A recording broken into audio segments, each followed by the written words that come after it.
attract major sporting and cultural events which would deliver much-needed tourism jobs and money to the people of Northern Ireland. I'm delighted, Mr. Speaker. Mr. Speaker, thank you for that thunderous welcome back to the dispatch box. I'm happy to say to the Shadow Minister that we will absolutely do that. I was only yesterday in Carrickfergus with the son-in-law of the honourable gentleman up there, seeing a new 4G or 5G pitch. We are absolutely committed to levelling up, and as my right honourable friend, the Prime Minister, has made clear, levelling up is the mission of this government. It is not about north-south, it is about improving life opportunities in communities across the whole of the United Kingdom, especially in Northern Ireland. That must be the loudest cheer any minister's ever had before. Well done, Minister. Before we come to Prime Minister's questions, I'd like to point out the British Sign Language interpretation of proceedings is available to watch on Parliament Live TV. We now start with questions to Prime Minister Chris Elmore. For one, sir. Mr. Speaker, to mark Windrush Day, today sees the unveiling of a national monument at Waterloo Station that acknowledges the Windrush generation's outstanding contribution to British society and will also be a permanent place of reflection. Mr. Speaker, as part of Armed Forces Week, I was delighted to host a reception yesterday in Downing Street. Members across the House are immensely proud of our armed forces, and we thank them and their families for their service to our country. And Mr. Speaker, I know the House will welcome the deal that we've signed with Moderna, which will see them build new facilities in the UK, including around £1 billion of new investment in research and development. Mr. Speaker, this morning I had meetings with ministerial colleagues and others. In addition to my duties in this House, I shall have further such meetings later today, and I will be travelling thereafter to Chogum in Rwanda. I will then be attending the G7 Leaders Summit and the NATO Summit, Mr. Speaker, so a full budget of news for you there. Chris Elmore. Thank you, Mr. Speaker. Can I associate myself with the Prime Minister's comments in relation to the armed forces and other comments?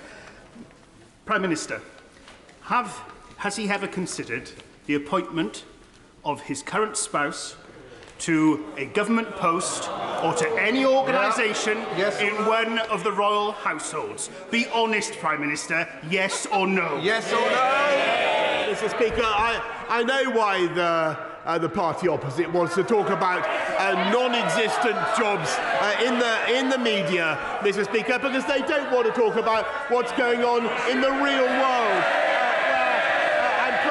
I'm proud to say, actually, that we now have 620,000 people more in payroll employment than before the pandemic began, which would never have been possible if we listened to the right honourable gentleman opposite. Thank you, Mr. Speaker. The UK is the global leader in social outcomes contracts. They can deliver public services in an array of areas from healthcare, mental health care, employment, education and development aid. According to Big Society Capital, every £1 the government has spent in this way has delivered £10 in a further economic, social and fiscal value, including £3 in direct savings to government.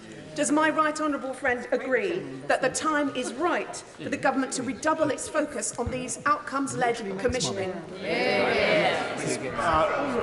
My honourable friend is absolutely right to champion this type of approach, which makes a real difference to people's lives, people suffering from mental health issues, helping them to find a route back into work. And that's why we are commissioning more initiatives through such funds as the Life Chances Fund, helping those people in society who face the biggest barriers to have happy and productive lives. We now come to the Leader of the Opposition, Keir Starmer. Thank you, Mr. Speaker. Can I join the Prime Minister in his comments about Windrush? And can I pay tribute to everyone who is serving and has served in our armed forces? Can I also pay tribute to everyone standing for election tomorrow? In particular, the plucky Conservative candidate for Wakefield. He's standing even though his own colleagues think he's so useless they held a vote of no confidence in him. Does the Prime Minister Does the Prime Minister hold any personal interest in seeing if the public will vote for a Tory that even his own side don't think is up to it? Well, Mr. Speaker, I've absolutely no doubt that the people of this country and the people of Wakefield, people of Tiverton and Honiton would much rather vote for a solid Conservative government than for a Labour Party. They're enablers and acolytes in the Liberal Democrats, Mr. Speaker, the chameleons, the karma chameleons of British politics. When the leader of the Labour Party hasn't even got the gumption, Mr. Speaker, to speak out against the rail strikes to the people in the north of this country, up and down this country. Absolutely unbelievable silence from the leader of the Labour Party, Mr. Speaker. He's obviously not been to Wakefield recently. He's crashed the economy. He's put everybody's tax up. The last Tory sent up to Wakefield being convicted of a sexual assault. That's not much of a pitch, Prime Minister. Talking of people not up to the job, whilst the Transport Secretary spends his time working on his spreadsheet tracking the Prime Minister's unpopularity, thousands of families have had their holiday flights cancelled. It takes forever to renew your driving licence or passport, and now we've got the biggest rail strike in 30 years. If he is genuine,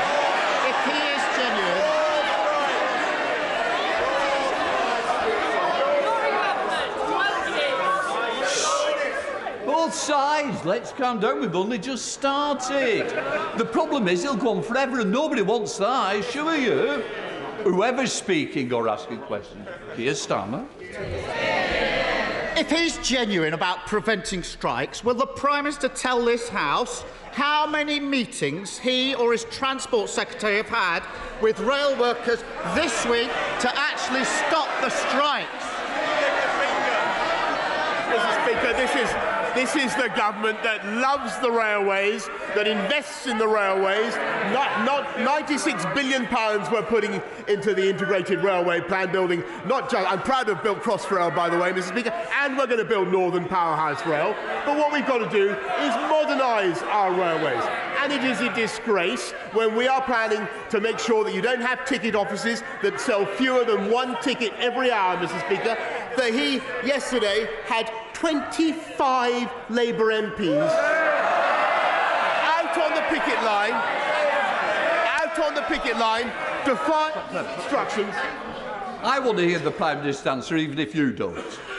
I think you ought to show some respect for the Prime Minister. Prime Minister. Out on the 25, and the shadow deputy leader, out on the picket line, Mr. Speaker, backing the strikers, Mr. Speaker, while we back the strivers. Mr. Speaker, I'm surprised he's giving me advice about my team. If I do need advice, let's say about a £100,000 job at the Foreign Office, I will ask him for recommendation. And there you, Mr. Speaker, there you have it. The Prime Minister of this country and his Transport Secretary haven't attended a single meeting, held a conversation, or lifted a finger to stop these strikes. But I did note that on Monday they did find time to go to a lavish ball where the Prime Minister sold a meeting with himself for £120,000 to a donor. If there's money coming his way, he's there. He's nowhere to be seen. So rather than blame everyone else, why doesn't he do his job, get round the table and get the trains running? Mr. Speaker, we are making sure that we do everything we can to prevent these strikes. As he knows, it is up to the railway companies to negotiate. That is their job. We've spent £16 billion looking after the railways, Mr. Speaker, throughout the pandemic. That's cost every household £600. And at the same time, we know why he takes the line he does. We know why he won't condemn the strikes. We know why even now he hasn't got the gumption to call out his MPs who are going out to support the pickets, Mr. Speaker. The reason his authority is on the line in this matter is that they take £10 million from the unions, Mr. Speaker. That's the fee that the learned gentleman opposite is receiving for the case he is failing to make. He can't help himself. There's a huge problem facing the country, and all he's interested in doing is blaming everyone else. Can't he hear the country screaming at him, "Get on with your job"? Whilst he blames everyone and anyone, working people are paying the price. This week, at the same time, his Chief of Staff is trying to change the law to get bankers' bonuses increased. So come on, only one of them can be right. Is it his Treasury Minister who says every worker needs a pay cut? Or is it his Chief of Staff who says every banker needs a pay rise? Actually, Mr. Speaker, under this government, 5 million public sector workers are getting a pay rise, Mr. Speaker. We've increased the living wage by £1,000. We've increased universal credit so that people get £1,000 more. Thanks to the fiscal firepower that we have, Mr. Speaker, we're putting £1,200 more into every one of the 8 million most vulnerable households in the country. That is what we can do because of the tough decisions that we have taken, Mr. Speaker. But meantime, what we're also trying to do is cut the costs of transport, which is a big part of people's weekly outgoings, by reforming our railways. That's what we're trying to do. But he's standing with the strikers, Mr. Speaker, and lifting the cost of transport for everybody. That's the reality. His Chief of Staff says that removing the cap on bankers' bonuses is, in his words, reflective of our new approach. Pay rises for city bankers, pay cuts for district nurses. That's the new approach. Mr. Speaker, I didn't see that on any leaflets in Wakefield. But this hasn't come from nowhere, because according to the Financial Times, on the 7th of June last year, the Prime Minister was directly lobbied for the cap to be lifted. Rather than help working people, he's rolled over on bankers' bonuses, hasn't he? Mr. Speaker, what we're actually doing is putting, thanks to the decisions, and the reason we can do that, Mr. Speaker, is because we took the tough decisions necessary to come out of the pandemic faster than any other European country. That's why we have unemployment at or near record lows, Mr. Speaker. None of that would have been possible if we had listened to him. And we have more people now in payroll employment than we had before the pandemic began. That is what the British people know, and that is what this government is going to continue to deliver. Yes, Starmer. 15 tax rises, high tax, low wages, low growth. That summed his government up. Working people paying more tax under this government, and now they're told to take a pay cut.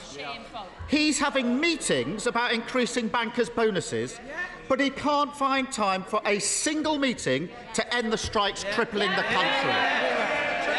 Mr. Speaker, it's Armed Forces Week. Under this Prime Minister, those serving our country are facing a real terms tax pay cut. Why is his government more focused on increasing Order. Mr. McNeil, your voice isn't quiet. It's like mine, it curries. So the best thing to do, if you want it to curry, try standing on the turris for a while. Keir Starmer. Mr. Speaker, it's Armed Forces Week. Under this Prime Minister, those serving our country are facing a real terms pay cut. Why is his government more focused on increasing bankers' pay than the pay of those that are running the country? Mr. Speaker, how absolutely satirical that he should talk about our support for the armed forces when we've increased our funding for our armed forces by a record sum since the end of the Cold War, and when eight of the shadow front bench actually want to get rid of our nuclear deterrent, Mr. Speaker, including the shadow foreign secretary. We're helping people up. Yes, it's true. Maybe it's true. Mr. Speaker, we are helping people up and down the country.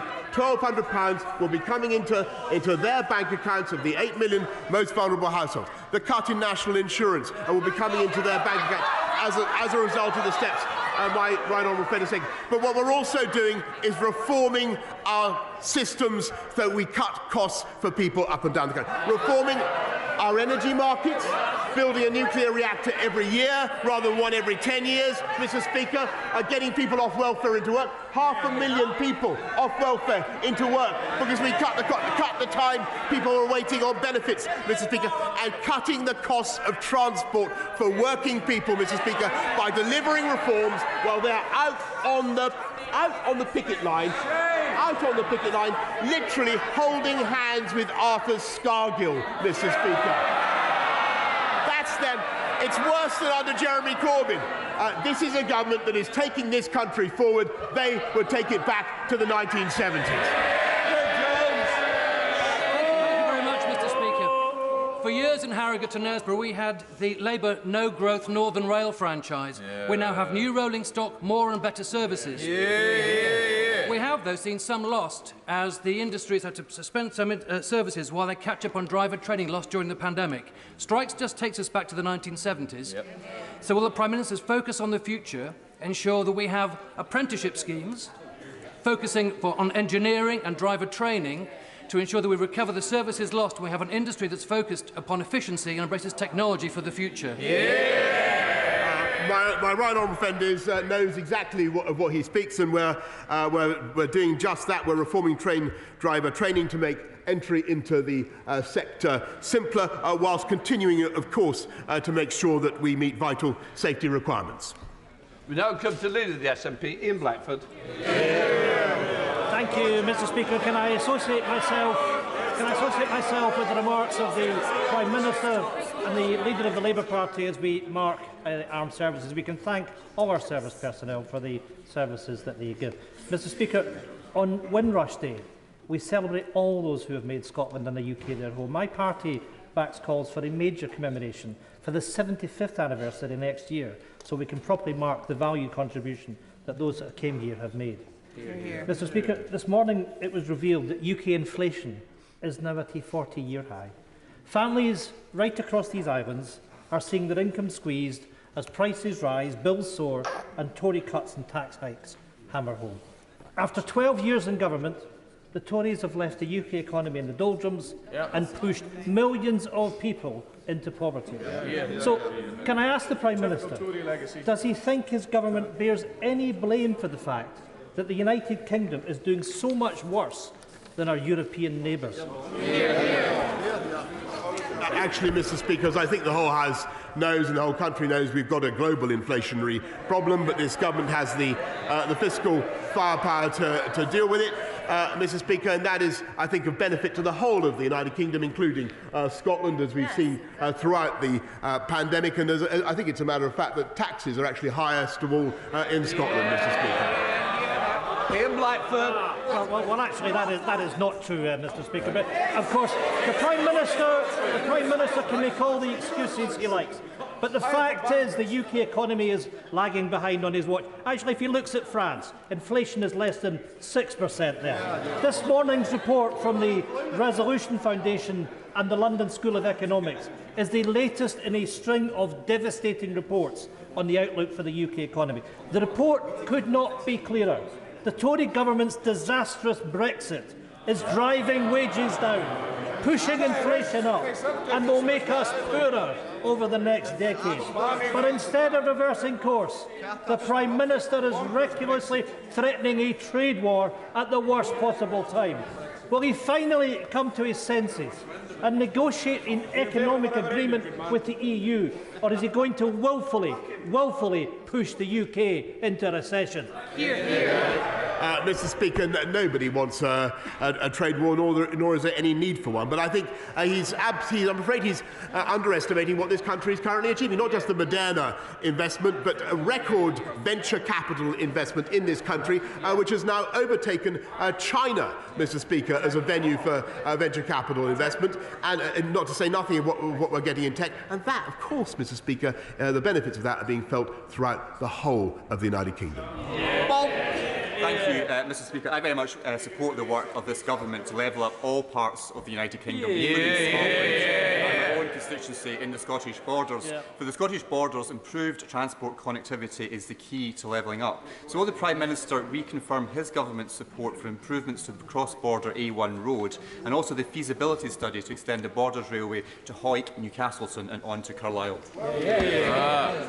I thank him for an excellent piece of lobbying, and I can tell him that we're looking at, certainly the Department of Transport is working with Transport Scotland on the possible extension of the Borders Railway to Carlisle, and on the A1 a decision is to be made later this year. Caroline Lucas. Thank you very much, Mr. Speaker. It's emerged that there is a backlog of 23,000 applications under the Afghan Relocation and Assistance Policy, with just 2 of 3,000 applications for refuge by Afghans who worked for Britain processed since April.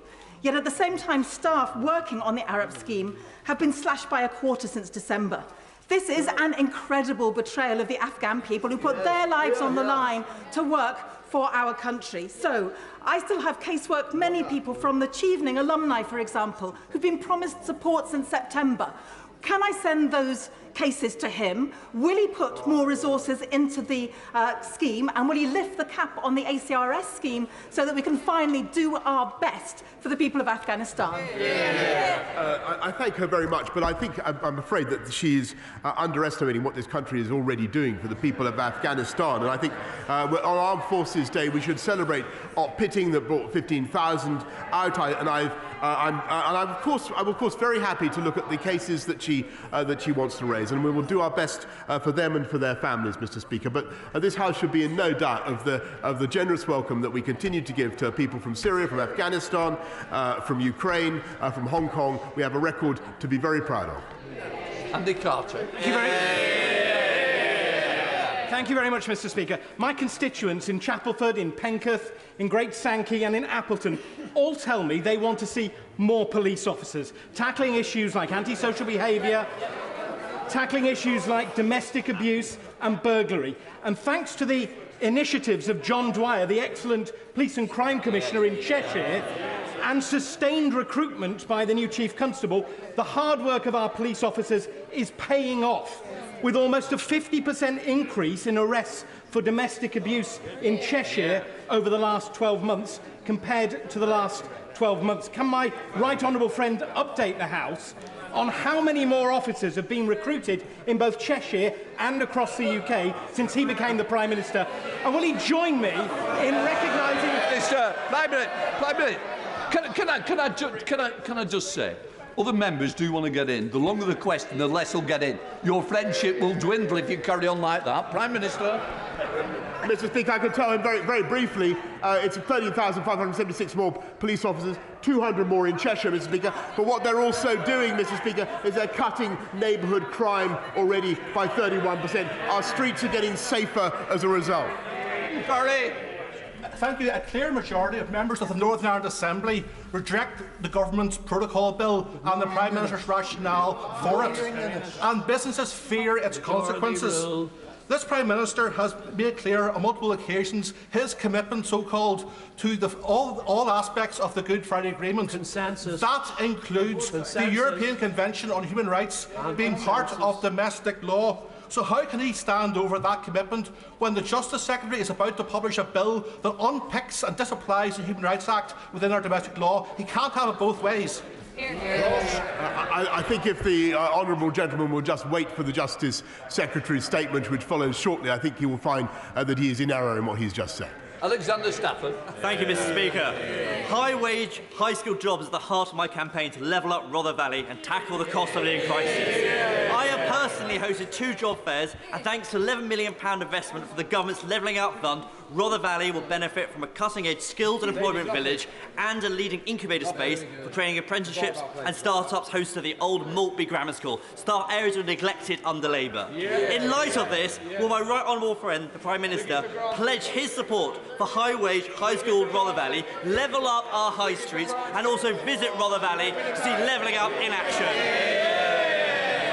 Yes, I think probably the best member for Rother Valley that we've ever had, Mr. Speaker. I thank him very much, and we're going to continue with our agenda of levelling up across the whole country, through all the difficulties that this country has faced, and it will get young people across the country and in Rother Valley into good jobs for generations to come, and that is our ambition. Osborne. Speaker, tens of thousands of people were marching through London last weekend, protesting against this out-of-touch government. Rail workers are on strike, Royal Mail workers, NHS workers, teachers and even barristers are on the verge of taking industrial action. All workers are struggling to cope with the worst cost of living crisis in history. Ministers are planning to boost city bosses' pay whilst demanding wage restraint for everyone else. So can the Prime Minister tell me, when is he going to stop meaningless sound bites and instead start supporting working people across our country? If she wants to support the working people of this country, Mr. Speaker, can I suggest she gets off the picket line? And supports and has a word with her leader, Mr. Speaker, and supports the travelling public of this country who want to see a reduction in their costs of transport, which this government is delivering. Thank you, Mr. Speaker. For much of Britain, levelling up means the revitalisation of British industry and the jobs that goes with it. Many countries around the world, such as Germany and China, get a competitive advantage by burning lignite, the dirtiest form of fossil fuel. So does my right honourable friend share my concerns about the ethics of holding back British industry and exporting and magnifying our carbon emissions overseas, all in the name of net zero? Mr. Speaker, I think we can all be proud of the way we've reduced CO2 emissions in this country, but plainly it makes no sense to be importing coal, particularly for metallurgical purposes, when we have our own domestic resources. Louise Fletcher. Thank you, Mr. Speaker. The Prime Minister knows that we in Coventry and Warwickshire are proudly the UK's leading centre for battery vehicle innovation. He knows because he visited the UK Battery Industrialisation Centre just last year. If this government wants this vital sector to survive for the future, the Prime Minister needs to confirm his support. Will he give a concrete guarantee for the resources needed for the West Midlands Gigafactory project to go ahead so we can deliver much-needed skilled jobs in Coventry for 2025? Well, Mr. Speaker, that's probably the first sensible question from the opposition benches, and I can tell her that we do actively support gigafactories because I believe they can be of huge advantage for the UK economy. That's why I'm proud to see one now in Blythe. We're working with the authorities in the West Midlands, in Coventry, to make sure that we also get a successful result there. Sir Bill Wiggin. Hereford Sixth Form College has over 600 students who rely on the trains to get them to their exams this week. What can my right honourable friend do to ensure that these young people doing their GCSEs and A-levels are not punished by the train strikers? Well, Mr. Speaker, I know how much my right honourable friend cares for students in his constituency, and I can tell him that no exams have been cancelled as a result of the strikes so far. We expect schools and colleges to have contingency arrangements in place to manage disruption. If students arrive late, then schools should allow them to take the paper, and exam boards will determine if that paper can be marked based on how late the student is. And I'm told that, Mr. Speaker, if the student misses the exam completely, the school can apply for their grade to be calculated from the other assessments they have completed in that subject. And I hope that is helpful to my right honourable friend. Thank you, Mr. Speaker. The Prime Minister will be aware of the problems that arose in Paris at the European Cup final. Will he agree with me that both the French and UEFA authorities' attempts to blame Liverpool fans for the failure to keep order at the stadium has been comprehensively disproven, And will he ensure that the French failure to police the event is roundly condemned? I thank him very much, Mr. Speaker, and I think the whole House will have seen how those initial accounts of what took place were completely debunked and proved to be incorrect in respect of the Liverpool fans, and I think it was right that the French authorities and I think UEFA issued a full apology for what took place. Sir Desmond Swade. Taking back control is to apply to the ECHR too, isn't it? Mr. Speaker, I think he should wait for my right honourable friend, the Deputy Prime Minister, who will be saying a little bit about that in just a moment. But I can tell him that when it comes to the Rwanda policy that we are pursuing, that policy, Mr. Speaker, has not been ruled unlawful by any UK court, nor so far by any international court, Mr. Speaker. And we will continue with that policy. Lyra Wilson. Much, Mr. Speaker. The father-in-law of my constituent, Ibrahim, is a former Supreme Court judge in Afghanistan. He successfully prosecuted and put behind bars hundreds of terrorists associated with the Taliban, Al-Qaeda and ISIS.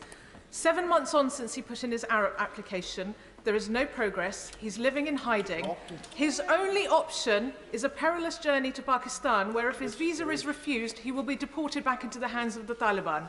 So, will the Prime Minister meet with me and the former judge's family to see how we can save the life of a man who I have no doubt has helped save hundreds of British lives? Well, can I thank her very much for raising that particular case, and it does sound extremely meritorious, and I'll make sure that she gets a meeting with the Department of Defence that runs ARAP, Mr. Speaker, and that we do our best to expedite that application as fast as we can. To Ben Spass. Thank you, Mr. Speaker. I'm proud to represent over 1,000 Park Home residents. When will the government address the injustice of pitch fees determined by RPI, and how is the government going to ensure they can all benefit from the energy grant?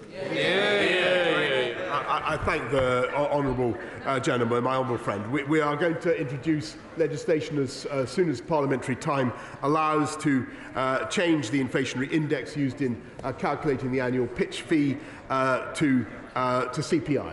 Mr. Speaker, and I'm told that the Department for Levelling Up and Housing has undertaken research on the impacts on residents and site owners of a change to the 10% commission that is currently paid on the sale of a park home. Caroline Harris. Thank you, Mr. Speaker. I'm sure the Prime Minister is as thrilled as I am that you, Mr. Speaker, signed the Wellbeing of Women Menopause Pledge last week to show support for women in this place. So will the Prime Minister follow Mr. Speaker's example and ensure the better access to treatment for women in England by introducing the single annual payment for HRT now, not make them wait till April 23, a full 18 months after it was first promised? I thank her very much for raising what is a very important issue, and one that is understood keenly on all sides of this House. And I know that my right honourable friend, the Health Secretary, is accelerating the work of the HRT task force to give people up and down the country the reassurance and the treatment that they need. Final question, Dean Russell. Thank you, Mr. Speaker. Thank you, Mr. Speaker. I was incredibly grateful that the Prime Minister launched my initiative to train 1,000 mental health first aiders in awareness in Watford over a year and a half ago, and it's being successfully delivered by Watford and West Herts Chamber of Commerce and many amazing volunteers. So I know he understands the importance of mental well-being and mental health. Sadly, bullying can have a long-lasting effect on mental health and well-being. So today, the Diana Award are raising awareness about bullying in schools and online, and with the Don't Face It Alone campaign. So will the Prime Minister please join me in encouraging any young person experiencing bullying to speak up and speak out? Can I thank him very much and congratulate him on his own campaign on this issue. I think everybody understands that bullying is an absolutely appalling experience and something that we should not tolerate in our society. And I'm delighted to see so many colleagues, so many honourable members wearing their blue ribbons today, Mr. Speaker. We should all speak out against bullying, but we should also make sure that we give everybody the courage to speak out against bullying as well. That ends PMQs. Those who wish to leave, please do so. On the proof back. No, it's important. Thank you. Thanks a lot. Nice and tight there, Mr. Speaker. It was good. Thank you. Thanks very much. That worked well. That was good. Always really about it.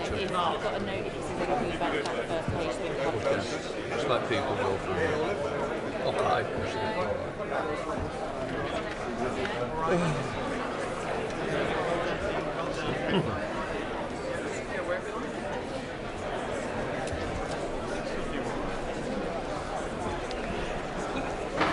Before I call the Deputy Prime Minister to make his statement, I have to say to him and to the Government, I am extremely disappointed that once again an important government policy has been presented to the media before this House. Why the BBC and Sky News is more important, I will never know. That is simply, and I will say again, that is simply not acceptable. One thing which did not change in the recently revised Ministerial Code was the important statement: when Parliament is in session, the most important announcements of government policy should be made in the first instance in Parliament. But yet again, the media have been the first to know. I'm glad that the Minister is making the statement, but he should have done that before speaking to the media. I would certainly have granted an urgent question, and I've got to say thank Mr Bone for putting one in just in case, had the statement not been forthcoming. And the Government should be aware that I will always do this in similar circumstances. And I've got to say, I nearly granted both, and I don't want to be put in that position again. So please, respect this House, respect members of every political party. They're elected to hear it here, not via the news. Deputy Prime Minister. Mr Speaker, thank you. And I, of course, heed his advice as ever. We strived to make sure that we only kept within the tramels of what had gone out in the consultation document, but I heed his advice as ever. And with your permission, I will make a statement on the publication and introduction of a UK Bill of Rights as we take the next steps to fulfil our manifesto commitment and deliver human rights reform across the country. Mr Speaker, we have a proud tradition of freedom under the rule of law in this country, and I would remind honourable members on all sides that it dates back centuries to Magna Carta, not just 1998. The Bill of Rights is the next chapter in the evolution and the strengthening of our human rights framework. It's published today and available online and, I believe, in the Vote Office. Mr Speaker, let me turn to the key strands of our reforms. First, and again to remind the House, as I said when we launched the consultation back in December, the UK intends to remain a state party to the European Convention on Human Rights. It is a common sense set of principles, and the problems that we have encountered have stemmed from the elastic interpretations and the expansion, absent meaningful democratic oversight, in particular as a result of the procedural framework set out in the Human Rights Act. And so, Mr Speaker, our key objectives with reform are to reinforce those quintessentially UK-wide rights, like freedom of speech, the liberty that guards all of the others, and we will also recognise the role of jury trial, mindful of how it operates in different parts of the United Kingdom, and something which is not prevalent on the continent, but is very much part of the heritage and the pedigree of this country. These liberties are part of our proud history, but they're also critical to strengthening our place in the world as an open, vibrant and rambunctious democracy. Mr Speaker, next we will strengthen the separation of powers in this country, affirming the supremacy of the Supreme Court, being explicit that the UK courts are under no obligation to follow the Strasbourg case law and indeed are free to diverge from it. I'm proud of our world-beating judiciary. And what else is the point? What else is the point of a Supreme Court if it bows in subordination to a European one? Mr. Speaker, we've also seen the goalposts on human rights shift over time through expansive judicial interpretations licensed by the Human Rights Act, which has tended to magnify overweening rulings from Strasbourg. Although it is worth noting, in fairness, that there has been more judicial restraint in Strasbourg on occasion in recent times. Nevertheless, Mr. Speaker, what ebbs may flow, and we will ensure in our Bill of Rights that any expansion of human rights law, as opposed to its interpretation, is subject to proper democratic oversight by elected members in this House.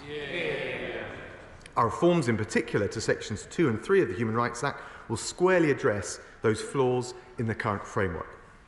And we will also be crystal clear that when it comes to the laws of the land and the legitimate necessary and constructive dialogue that we have with Strasbourg, it is Parliament that has the last word.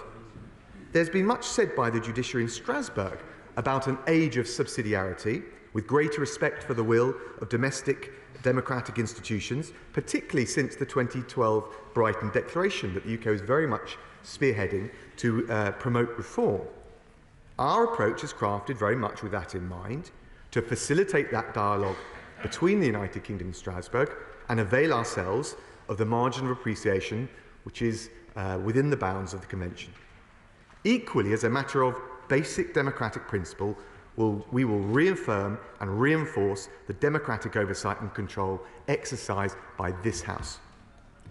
Now, Mr. Speaker, our Bill of Rights sets out a range of important reforms, a permission stage in the UK courts to assert greater checks over frivolous claims at an earlier stage. That, of course, reflects the Strasbourg court itself, which has an admissibility stage.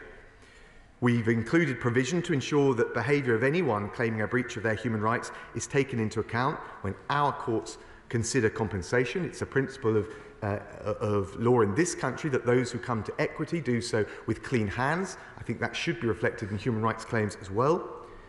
We will also expressly, Mr. Speaker, provide for greater weight to be given to Parliament's determination of the public interest set out in primary legislation when considering the interpretation of rights to ensure we are better equipped to protect the public. And that will reinforce our ability to, for example, deport more foreign national offenders, and in particular, those claiming ever more elastic interpretations of Article 8 and the right to family life to frustrate the deportation process. It will also ensure we can deliver our reforms to the parole system. So when it comes to those finely balanced assessments of risk in decisions on the release of potentially dangerous offenders, public protection is the overriding priority. Our Bill of Rights will also mean that we can prevent well-meaning but counterproductive and onerous straitjacket regulatory burdens being placed on our public services, resulting from rulings determined by lawyers in court, rather on such sensitive matters being set by elected lawmakers in this House. That's particularly important, Mr. Speaker, with respect to finely balanced assessments of social policy matters with financial impact, the bread and butter issues that it is for this Parliament to decide.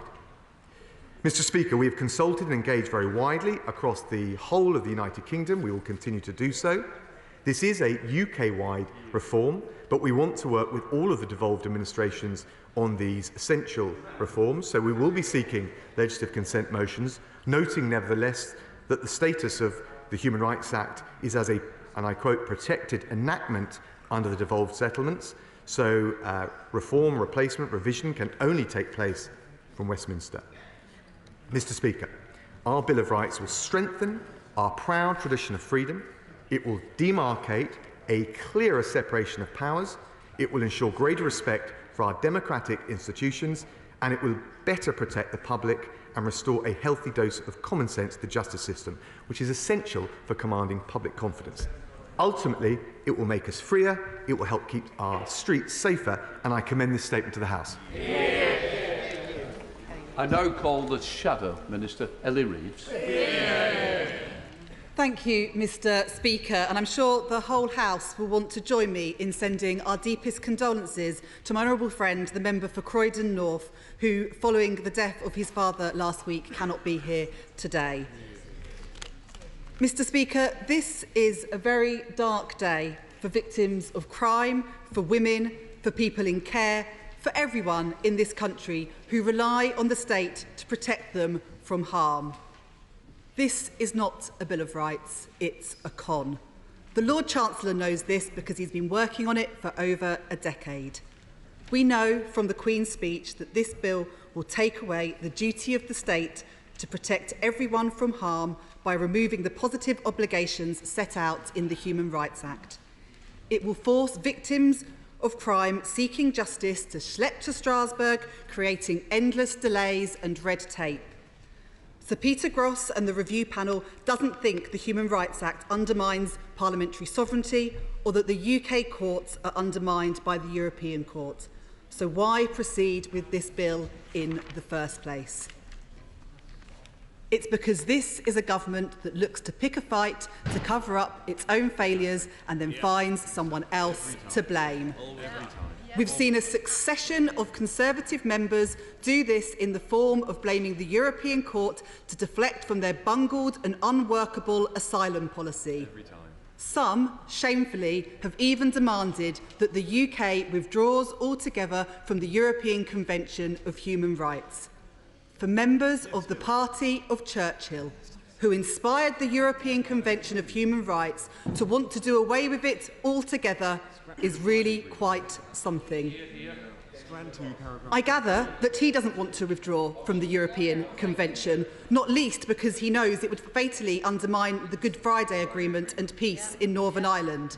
So will he now condemn members of his own party who have made this dangerous and reckless demand?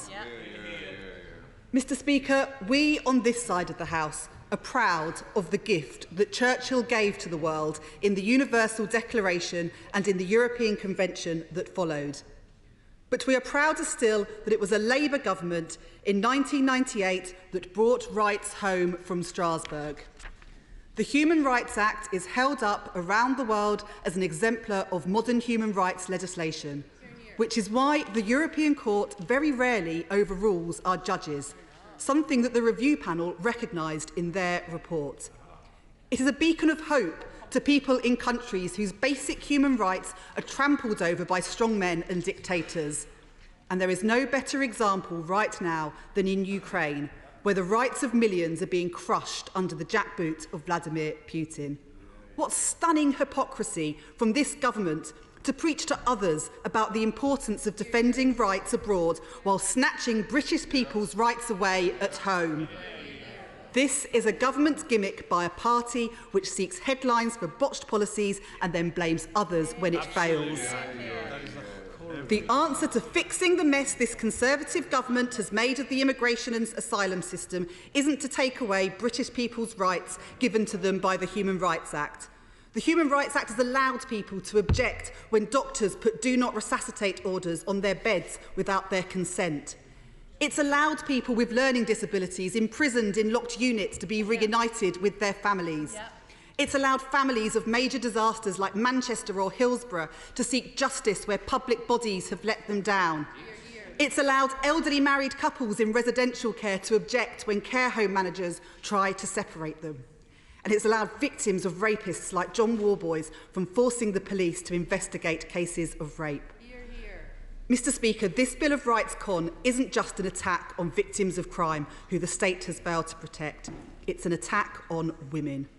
Women have used the Human Rights Act to challenge the police when they've either failed or refused to investigate rape and sexual assault cases. We saw it in the case of John Warboys, who is thought to have assaulted over 150 women. It should come as no surprise that this bill has been put forward by a Conservative government that has effectively decriminalised rape. Last week's scorecards show pitiful progress on the record low. Some people will be wanting to catch my eye. They won't catch you by shouting somebody who's speaking. Hilarious. Last week's scorecard showed pitiful progress on the record-low rape convictions under this government. The typical wait for cases to complete in court has reached 3 years, and a fifth have seen waits of 4 years. And that's if the case even gets to court. The number of rape trials postponed in our Crown Court at a day's notice has risen fourfold. It's no wonder that rape survivors are dropping out of their cases in droves. So will victims even bother to report their case at all when they learn his Bill of Rights will stop them from forcing our under-resourced police to investigate? It says everything about a Lord Chancellor and a government that is soft on rape, soft on rapists and hard on survivors, that they want to take away the final backstop available to victims to get justice. Women will be in no doubt. This is a government that lets off rapists and lets survivors down, and today is the proof. Mr Speaker, this bill will see enormous amounts of red tape for victims of crime seeking justice. It's an attack on women, it undermines peace in Northern Ireland, it's the hallmark of a party out of ideas that can no longer govern. To front benches, there are times given. Can we please stick to them? I don't want to stop ministers or shadow ministers, but I will in the future. You've got to stick to the time allocated. Right. Let's. Back to Secretary State. I'm now going to go back to the Deputy Prime Minister. Thank you, Mr Speaker. Can I join with what the Honourable Lady said about the Honourable Gentleman from Croydon North? Can I extend my sympathy and my condolences to him? I listened very carefully to what the Shadow Justice Secretary said. I think I disagree with everything she said, but then again, she said very little about our Bill of Rights. And when she gets a chance to read it, I look forward to debating it with her further. But can I just correct a couple of the obviously flawed things she said? She talked about whether or not we were going to leave the European Convention. When she does get a chance to read the Bill of Rights, you'll see not only we're staying apart of the ECHR, but it is incorporated in the Bill of Rights. I have to say, the comparison with what Russia or Putin does, I'm afraid, shows a lack of moral compass on the side of those benches, not these. And then she diverted into a monologue on a very serious subject, which is in relation to rape. Let us be absolutely crystal clear. There is absolutely nothing in this Bill of Rights that will do anything to weaken the protections of victims. Far from it. In relation to deportation of foreign national criminals, in relation to the release of dangerous rapists, in relation to what we do inside our prisons, this will strengthen our protection of victims and public protection. Again, for the record, on such a serious issue, on which I agree with her of the importance, she might get her facts straight. The volume of rape convictions has increased by 2/3 in the last year alone, and working very closely with the Home Secretary, the Attorney General, the Director of Public Prosecutions, we're absolutely determined and restless to go even further and faster. But I suspect, Mr Speaker, that this was really a distraction from what the fundamental issue is, which is the Bill of Rights and human rights reform to get the right balance. Can I just say to her, she is, and I think the Labour Party, are blind to the flaws in the Human Rights Act in a way that its architects are not. Jack Straw said back in 2007 that he wanted to rebalance the rights set out in the Act, adding explicitly responsibilities should play a role. They're all in here in our Bill of Rights. He went on to say in an interview in December 2008 that there is a sense that it has become a villain's charter. Now, Mr Speaker, I haven't used that language, but I would just say how far the sense of critical self-evaluation on the Labour benches has come when she cannot talk about anything that could possibly be reformed.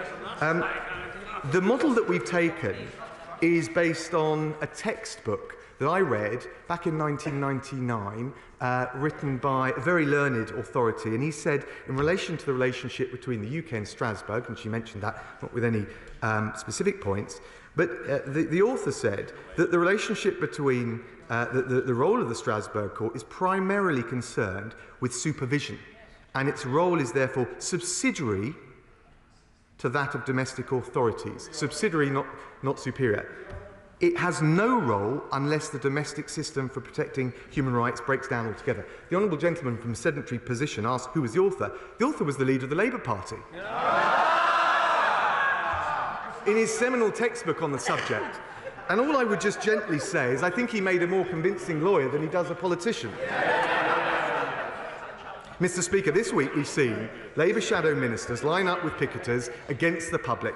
Today, the Shadow Justice Minister has confirmed Labour Party will stand in the way of our common sense reforms that will ensure a better balance of human rights so that we can stand up for victims. They're always against that when it comes to the sentencing or extra police recruitment, so that we can stand up for victims, deport more foreign national offenders and safely incarcerate the most dangerous people in our prisons. Whenever they're asked the big questions, they duck. Yet again, the Labour Party has shown they're simply not fit to govern. Peter Bone. Speaker, can I thank you for your statement before the beginning of this statement? I think the vast majority of members in this House would agree entirely with you. Could I ask the Secretary of State, and congratulating on his statement, there's really a very simple issue here. This sovereign parliament makes laws and our courts interpret them. What we shouldn't have is a European court not interpret them, but actually making new laws. Judicial creep. So whilst I'm willing to support this bill, would he be willing to agree with me if in practice this bill fails, he'll support my private member's bill, taking us out of the European Court of Human Rights? Well, can I thank the honourable gentleman for his tenacity in all of these matters, and I always listen and will study his private member's bill with great care. He made 2 points. One is that there's no point really in having a Supreme Court if it's subordinated to Strasbourg. When it comes to the interpretation of law, he must be right. Our Bill of Rights will expressly address that. The other point he made, which is a more subtle one, but I think very powerful, and I remember many debates where we jointly participated together on prisoner voting rights. Very clear that was an example of the goalposts shifting. When it comes to legislative functions, of which that was an example, it must be right. It ought to be a point of common agreement across all the benches that on those matters it must be for honourable members accountable our constituents to decide it in this House. SNP spokesperson Anne McLaughlin.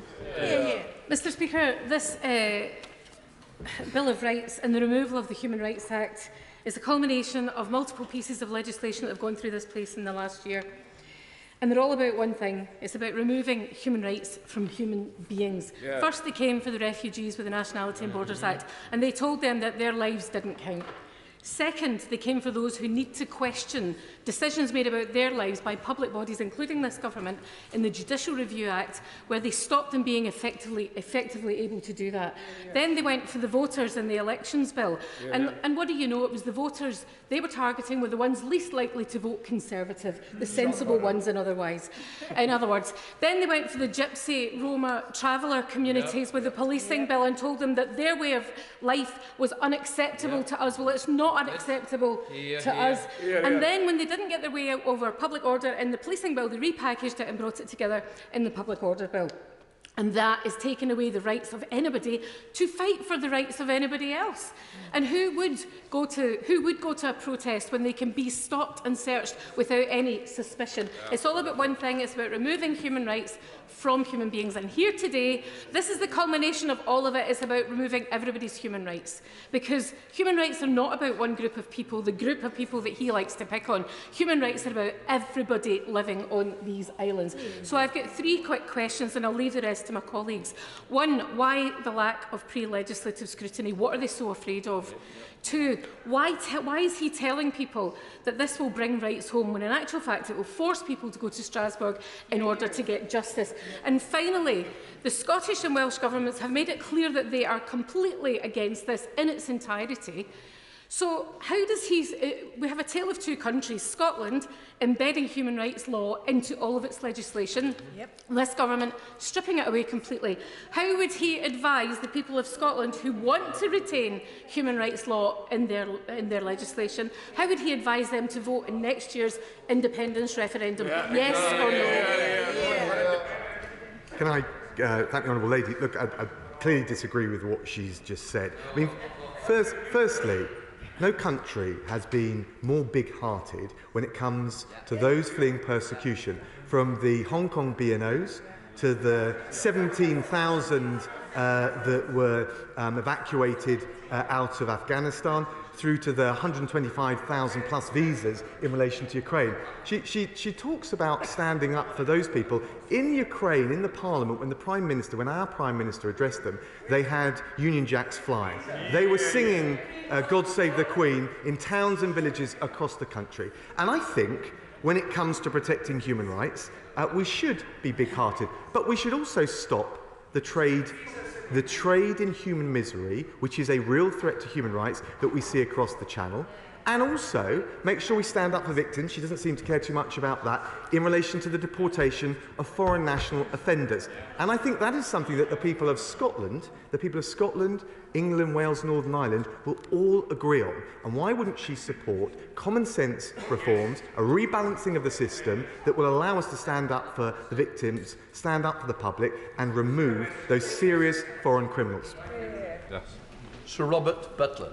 Thank you, Mr. Speaker. I welcome this statement today. It builds upon the work that I and Sir Peter Gross did with his important review, and Sir Peter's Balance Committee did not say that all was well with the Human Rights Act. There were issues to be dealt with, and in accordance with our manifesto commitment to update the Act, this bill is timely. Does he agree with me that over and above domestic action that we can take to reform and improve legislation, there is a strong case for international work to be done on the same basis that we did in Brighton 10 years ago to deal with issues such as extraterritorial jurisdiction, which is a common concern not just of this country but of our judges and many other member states of the Council of Europe?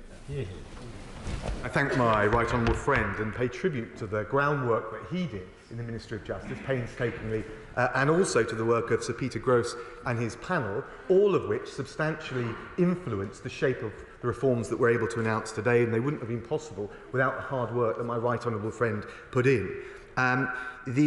He's right also to point to the 2012 Brighton Declaration, because the Strasbourg Court, and under Robert Spano, the latest Icelandic president, has talked about shifting from an age of a living instrument to an age of subsidiarity. And when people talk about our relationship, I think it's important that we stick to the Convention, but also that the European Court follows its own strictures.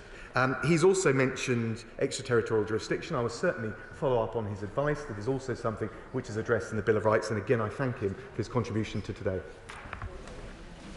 Right. Where should we go? Kate Green. Very much, Mr. Speaker. The Deputy Prime Minister is right about the priority that must be given to public protection, but can I urge him to proceed with care in reforming parole arrangements? Ministers have already taken measures which will give them a veto over the transfer of prisoners serving indeterminate sentences to open conditions, and he will know that there are real concerns that such measures, as well as being procedurally unfair, may actually increase the risk to protection of the public. Can I ask him to reassure the House that he will make public protection a priority over political gimmickry? Well, can I thank the Honourable Lady for what she said? I certainly agree with her that public protection is our overriding concern. In relation to parole reform, the proposals that we've published for consultation make clear that in the context of convicted murderers, rapists, terrorists and child killers, that we want to be able to make sure that there is a ministerial check in these finely balanced cases where risk is hard to predict, but where there is genuine risk to the public and to public confidence. I hope she will agree with me, if we're agreed on the principle of putting public protection first, that that is something that should command cross-party support. Dame Andrew Lutz. Thank you, Mr. Speaker. I'm frankly disgusted by what the Shadow Minister had to say, and in particular to suggest that honourable members on this side would be soft on rapists. She sits there shaking her head now. That is a shameful thing to say, and it undermines the confidence of women across this country in our judicial system. So does my right honourable friend agree with me that we can be incredibly confident in the years, centuries of our UK judicial system to represent the interests of everybody in this country? And does he also share my sadness at so many on the opposition benches who would throw our sovereignty away to anyone else who would have it? Mr. Speaker, I agree entirely with my right honourable friend. She's right that there never seems to be an opportunity to throw away the powers and the authority that we have in this House, which they don't grasp with total alacrity. And just in relation to the issue of rape, it is such a sensitive issue. And we have seen that increase in convictions by 2/3. And there's a whole range of other work, Operation Soteria, pre-recorded witness evidence under Section 28, disclosure reforms that my honourable friend is looking at, that we ought to be trying to build on the progress that we've made and not do it down, because that's the stuff that undermines women's confidence in the justice system. We know there's a longer road. Hold on, Mr. Speaker, we know that there is much more to do, but that work's not going to get done with, frankly, hyperbolic language that the Honourable Lady used. Vice Chair of the Select Committee, Joanna Cho. Thank you, Mr. Speaker. As Acting Chair of the Joint Committee on Human Rights, I'd like to remind the Secretary of State that we've completed 2 in-depth, unanimous, cross-party reports which concluded that the Human Rights Act is working well and doesn't need to be repealed or replaced.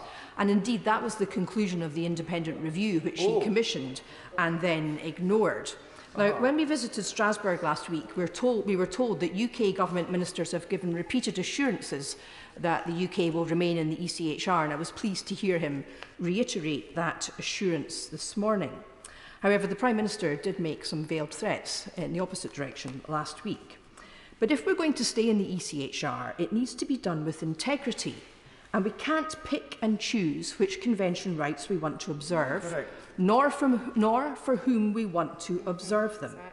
So does the Secretary of State appreciate that the United Kingdom's disengagement from the ECHR, and make no mistake, Mr. Speaker, that's what this bill's about, does he appreciate that the UK's disengagement from the ECHR risks giving encouragement to populist governments in Eastern Europe who have scant regard for human rights or indeed the rule of law? No, I'm afraid I don't agree with the Honourable Lady, not least because I don't see how she can sustain the argument that we're dislocating ourselves when not only are we remaining a state party, it's in the Bill of Rights as well. Can I just say in relation to her committee that I pay tribute to the work it does.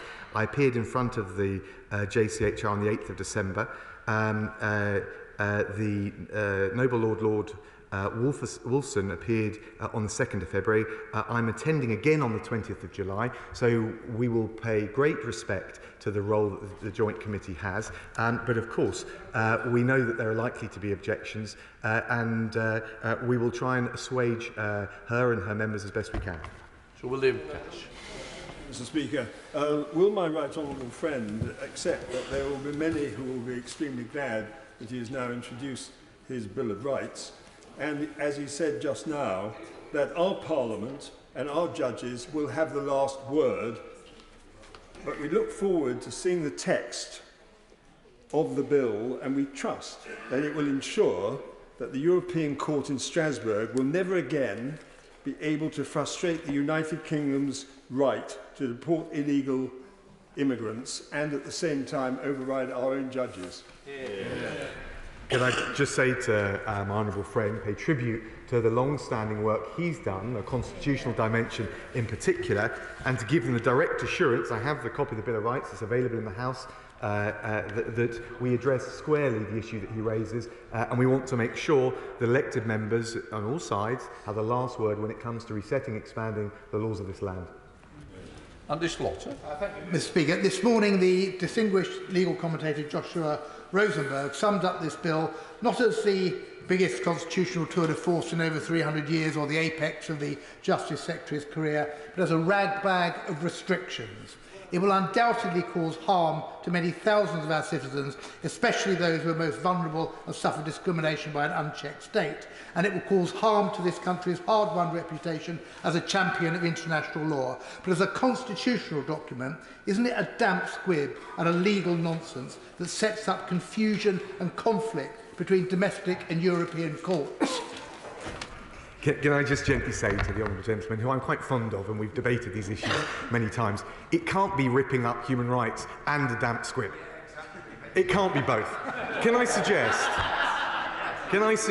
he reads what everyone from Jonathan Fisher QC, who's written, I think, a very thoughtful piece about reform, what Lord Sumption, former Justice of the Supreme Court, has written recently on this, and also John Larkin, a former Attorney General in Northern Ireland, and he might get a slightly more sober analysis.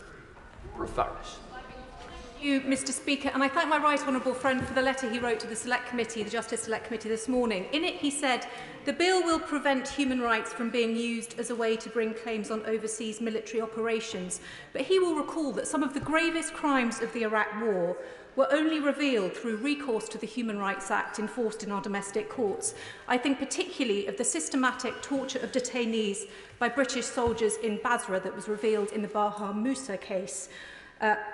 Only because of the Human Rights Act after the Ministry of Defence had declined to investigate. So can he provide reassurances to the House that the new Bill of Rights will not operate to suppress such serious human rights abuses from coming to light in the future? Can I say to the Honourable Lady, I understand the point she makes, and of course we need to have proper accountability whenever anything goes wrong, and our professionalism of our armed forces is second to none, but mistakes can happen and there needs to be accountability. But the reality is we have the international law of armed conflict, which is designed to that, and it has been unhelpful. Indeed, it has created legal uncertainty to layer on top of that an extra tier of human rights obligations. It's created uncertainty as to the state of the law and created huge uncertainty for our armed forces. So we'll make sure that there is the accountability she looks for, but we will also deal with the extraterritorial jurisdiction, which frankly has encouraged litigation and many spurious claims, as well as the ones that she mentions. Mr. Carmichael. Thank you, Mr. Speaker. Paragraph 2 of the Human Rights chapter of the Good Friday Agreement provides that the British Government will complete incorporation into Northern Ireland law of the European Convention on Human Rights with direct access to the courts and remedies for breach of the Convention. So can the Justice Secretary tell the House whether his bill constitutes a unilateral repudiation of that, or is this something that he's negotiated with the Government of Ireland? Can I thank the the right honourable gentleman? He's wrong. We remain a state party to the convention. He's right to reference the Belfast Agreement, and not only we're a state party, but the ECHR remains incorporated into UK law through the schedule. And if he looks at the bill, he's chuntering from a sedentary position. Genuinely, I enjoy debating these issues. We have on many occasions. Read the bill, and I'm very happy to address any other questions he's got. Sir John Hayes. I'm very grateful, Mr. Speaker. The Secretary of State and the Attorney General are to be commended for taking this task seriously. That task is to take back control of our ancient legal entitlements from unelected, unaccountable foreign judges and root them in the People's Parliament here in Westminster. But in doing so, will he challenge the very assumptions which underpin the Human Rights Act? That is, that rights are more important than responsibilities. That is, that individual interest is more important than duty. That is the fundamental issue here. Will he challenge and dock at last the long tail of Blairism? Can I thank my honourable friend for the colourful and eloquent way as ever he presents this. I do think that when it comes to collective interests, social policy, finely balanced judgments around public protection, that adjudication in court by lawyers rather than a broader discussion and debate among elected members of Parliament accountable to their citizens, I think is a mistake. We will protect the fundamental freedoms that make this country great. They existed long before the Human Rights Act, and they will exist long after. But he's right about this balance between protecting individual liberty and the freedom under the rule of law, of which I'm immensely proud, and making sure elected members in this House can protect the public, take finely balanced judgments on social policy, and also ones which affect the public purse. Stella Creasy. Thank you, Mr. Speaker. For many of our constituents who've seen the benefits of human rights, whether those who were bereaved widows who had to take the government to court to make sure that their children were not ignored when it came to pensions because they were unmarried, or indeed the women in Northern Ireland who today are counting on us to support the statutory instrument to make sure that they get their human rights to choose what happens to their own body and have abortion, they will be reassured by the Deputy Prime Minister saying that we will remain signatories to the European Convention. So can he just confirm for his colleagues who might want to think about what the implications of that are, that because we will remain signatories to the European Convention, the ECHR will remain the ultimate judicial decision maker on human rights in this country, because we will still be bound by the Convention. He's not getting rid of Europe, he's just wasting our time. The Honourable Lady was right about the first point, wrong about the second. It's clear from the Bill of Rights. David Davis. My honourable friend started off by talking about the 2012 Declaration on Subsidiarity. He will remember, of course, that that flowed directly from action in this chamber, pushing back against prisoner votes, which I think he was a major part of. But with respect to this Bill of Rights, we haven't seen the detail yet, but there are two conservative tests to it. One is that Conservatives do not believe in an overmighty state, and therefore the state has to be curbed by an independent body. And secondly, that our fundamental freedoms, whether they are from free speech or jury trial, or as the Honourable Lady for Newbury mentioned, freedom from torture, our fundamental freedoms are not the gift of the state. They are the birthright of our citizens. And as such, these all have to be protected by powers vested in an independent judiciary. So the test at the end of the day of the Bill of Rights will be whether or not it delivers a better protection for those things than the European process does at the moment. Can I thank my right honourable friend? And I think he's been too generous. He was really the architect of the campaign to defend this House prerogatives to decide on prisoner voting. Interestingly, Mr. Speaker, he did that with Jack Straw, the architect of the Human Rights Act. But he's right also that it was this House that pushed back and sought the government in 2012 to make sure that the Strasbourg Court was reflecting and following its mandate, which was at the heart of what the Brighton Declaration process was all about. He's absolutely right in his tests, and I hope I can reassure him, and when he gets a chance, as I know he will, to study very carefully the Bill of Rights, which is now available, he will see that our fundamental freedoms are not being trashed, they're being preserved and safeguarded. He will see that judicial independence is strengthened because this Supreme Court in this country ought to have the last word, and indeed to cherish and nurture the common law tradition that we have in this country, which is ancient. And finally, one point he missed out, but I hope he agrees with me on, is that in broader terms, beyond individual rights, there's a whole realm of public policy, whether it affects collective interest, social policy, the public purse, public protection, where it must be this House, elected members responsible to our constituents, who have the final word. Very sure. Mr. Speaker, can I ask the Secretary of State to share with me the level of support that he's got for this legislation from the people that will make it work, the lawyers, the judges, the professionals. Mr. Speaker, I'm not a lawyer, but because I campaigned with the Right Honourable Gentleman, the member for Bromley and Old Sidcup on miscarriages of justice, I mix with a lot of lawyers. And I have to say to the Secretary of State, I'm worried about how many lawyers do not understand the reason for this at this moment. Mr. Speaker, there have been 3 Queen's speeches with a promise for a royal commission into the justice system. That has never appeared, has not gone anywhere. And, Mr. Speaker, the last thing I want the Secretary of State to remember, the justice system, anyway, is in such a mess. The barristers are on strike. We can't get criminal lawyers to represent anyone. And the fact of the matter is, the Department of Justice has got the biggest cuts in budget since 2010 from any other department. The Honourable Gentleman, and again, I always enjoy engaging with him, he's just simply wrong. We've got the biggest increase in the spending review for over a decade. Simply wrong on the facts, happy to write to him. On lawyers, look, of course, different lawyers will take different views, but I don't think they're any greater authority than Lord Sumption, former Justice of the Supreme Court, Jonathan Fisher QC. But he's shaking his head.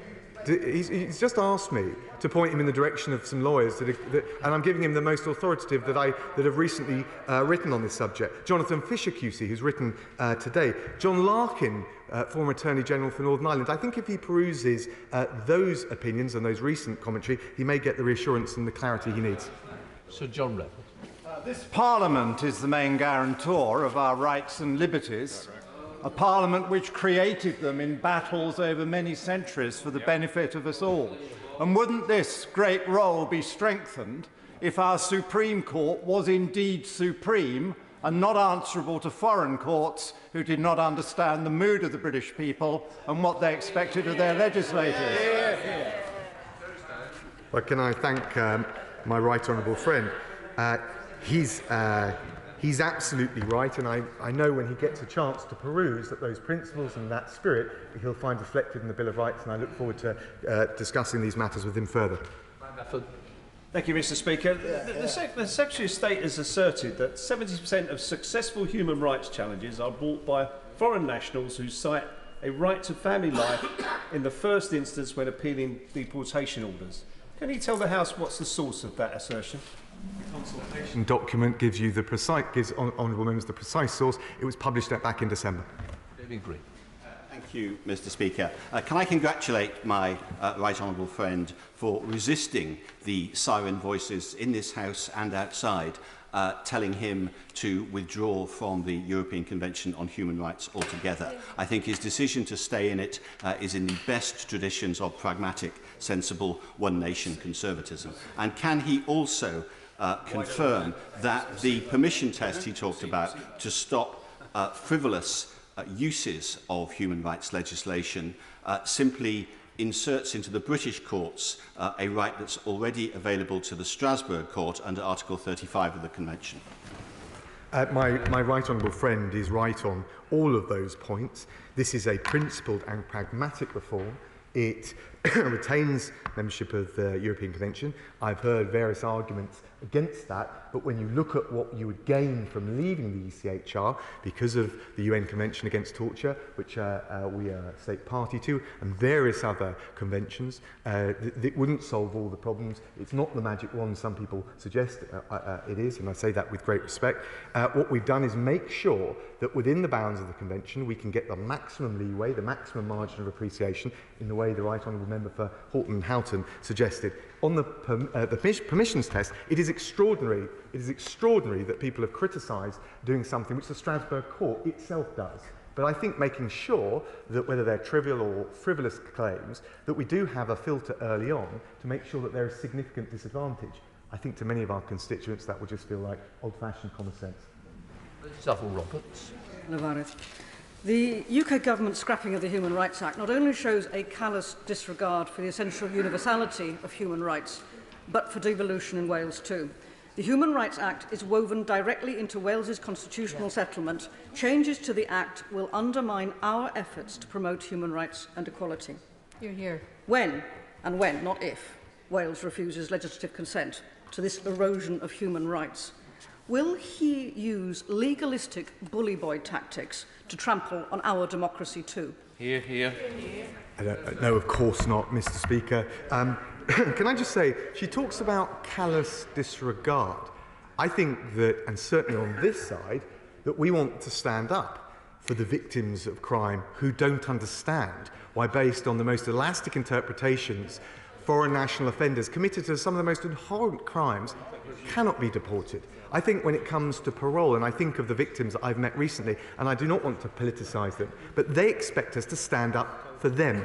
When we're talking about protecting within our prisons, not just the prison regime, but also the public, about serious ideologues spreading their poison or those convicted of terrorist offenders, I think we should stand up for the public, not for the criminals. David Jones. Mr. Speaker, my right honourable friend made it absolutely clear in his statement and indeed has reiterated in his answers since that the government intends that the United Kingdom shall remain party to the European Convention on Human Rights. So it's hard to see the reason for the confusion on the part of the honourable lady opposite. But does he agree that judges of the United Kingdom Supreme Court are more than qualified to determine issues arising under that convention, and that the intervention of a supranational court is not always necessary or welcome? Well, the honourable gentleman, my right honourable friend, is absolutely right. The irony, of course, when it comes to case law, there is nothing in the European Convention that requires the doctrine of precedent, which doesn't apply in the continental system, let alone in the Strasbourg court, to somehow be transported in relation to European case law to the UK. It is not required. And of course, when we have these debates, And when we look at the text of this convention, I've been very clear. I'm very proud of the judiciary that we have in this country. As Lord Chancellor and as a member of this government, of course there'll be difficult decisions, and from time to time governments don't agree with them. But we've got a judiciary renowned the world over, and I think they should have the last word when it comes to interpreting the law of the land. And it's extraordinary that the Labour Party, which is the one that changed the name of the Judicial Committee, the House of Lords, to be the Supreme Court, would abrogate those rights and that authority. So, Mr. Speaker, we know that the Supreme Court has reversed 7 of its decisions in the last 2 years thanks to the bullying of the government. So with the removal of some of the protection of, will you look at the record, if we remove the protection of Strasbourg, don't we have a situation where things that are regarded as human rights abuse and illegal in Europe will become permissible in Britain? And if it's okay to have rights not applying in the UK, is it okay for other countries not to apply certain rights in Eastern Europe and Russia, in which case human rights become optional instead of universal, and Winston Churchill would turn in his grave? Can I thank the honourable gentleman? He betrays a fundamental lack of trust in the UK judiciary, which I don't share, but he's talked about a lot of false premises, which a cursory reading of the Bill of Rights will, I'm sure, clarify for him. Rob Butler. Thank you very much indeed, Mr. Speaker. As a former journalist, I firmly believe that freedom of speech is an absolutely indispensable British value. So can my right honourable friend confirm to me and to this House that this essential right will be protected and safeguarded in what is a very welcome bill? Can I thank my honourable friend, who as ever nails a very important part of why the Bill of Rights is a human rights enhancing innovation. And if he looks at section 4, he will see that not only do we prize free speech, but compared to human rights, we have reinforced its role, both in terms, for example, of journalistic sources and the protection of those.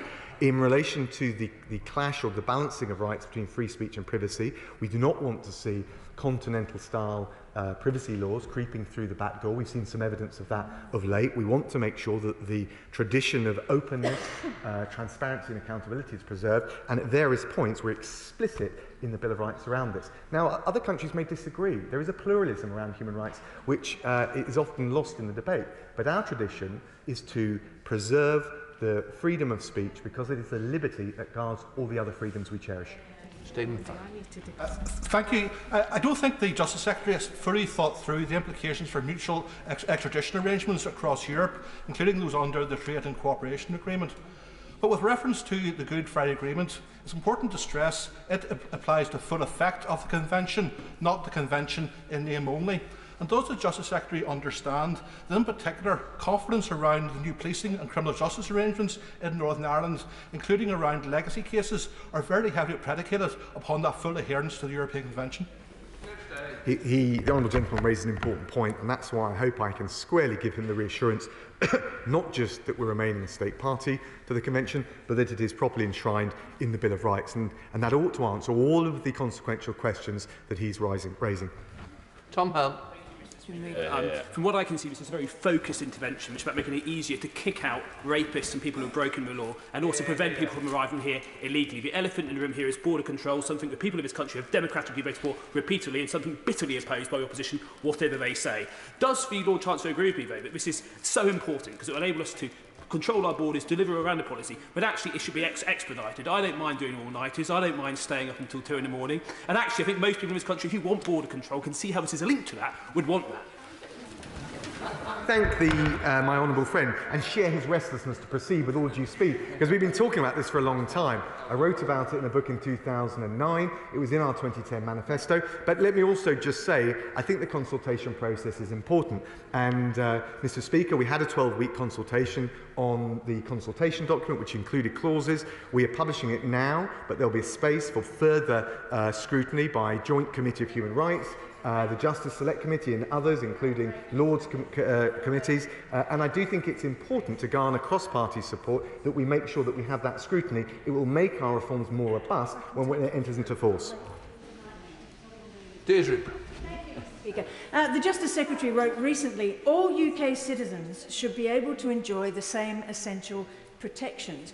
So I return to my honourable friend's point. Will all the human rights he wishes to cover in his bill apply to all people in the UK or only UK citizens? And shouldn't human rights apply to everyone? Well, can I just give her one illustration? I think we can't make, there are international obligations not to make someone stateless. And so I don't think that someone who's a UK citizen is in precisely the same legal position as a foreign national offender.